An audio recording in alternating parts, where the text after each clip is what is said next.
Welcome to This Explainer. Today, we're putting on our financial documentary hats to uncover the massive, multi-billion-dollar engine powering the world's most famous fast food brand. We're going to track the money, look right past the grease and the grills, and figure out the true mechanics of an absolute titan of industry. Section 1. The fast food illusion. Basically, what you see versus what's actually there. So, let's start by challenging what we think we know. When you're driving down the highway and see those massive golden arches, how do you think McDonald's actually makes its money? You're probably picturing a highly efficient, high-volume business pumping out millions of burgers, fries, and Happy Meals every single day, right?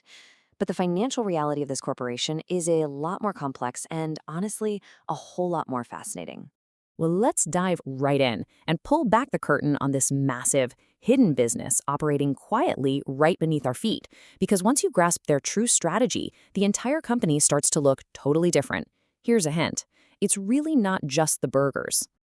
Moving on to Section 2, the real estate engine and the franchise division of labor. You know, way back in the early days of their rapid expansion, the company stumbled onto a powerful cheat code. They realized, hey, we don't actually have to run every single restaurant ourselves to take over the world. Instead, they relied on this brilliant division of labor. Look at it like this. The franchisee runs the place. They hire the staff, they sell the food. Meanwhile, McDonald's corporate handles the real power play. They control the location, and they collect the rent. Imagine you want to open up your own location. Before you're even allowed to sell your very first burger, you're locked into a highly structured arrangement. Step 1, corporate swoops in and secures prime real estate. Step 2, they turn around and lease that exact property right back to you. And Step 3, they generate consistent, guaranteed rental revenue. Basically, you get a business to operate, and they get an absolutely bulletproof asset. All right, Section 3, the power of location and building a network. This whole genius business model depends entirely on identifying and scooping up the absolute best locations on the map. They aren't just throwing darts here. They aggressively target geographic gold mines. We're talking busy intersections, booming neighborhoods, and premium spots where thousands of hungry potential customers are driving by every single day.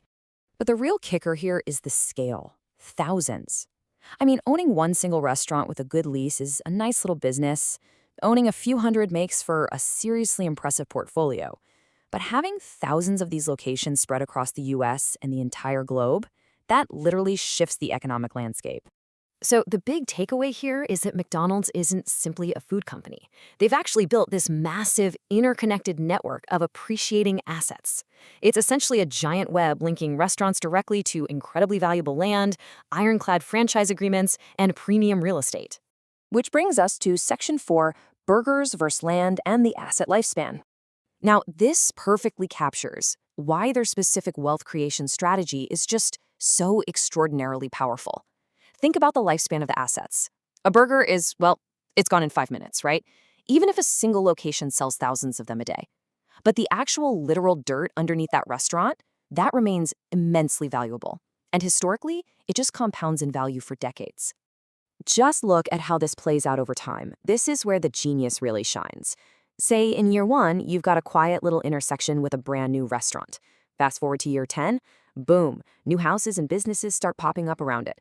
Give it another 10 years to year 20, and all that heavy traffic has turned it into a bustling commercial hub.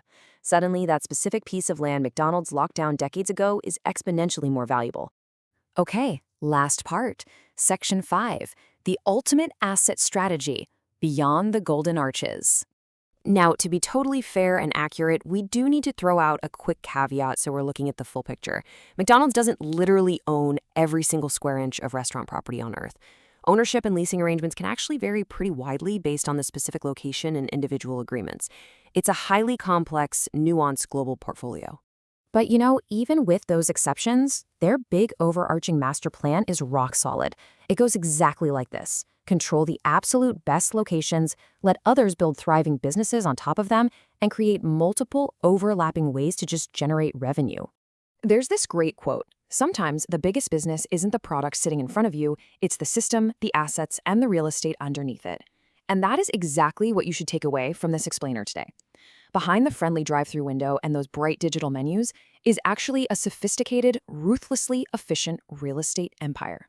So let me leave you with this one final thought to chew on.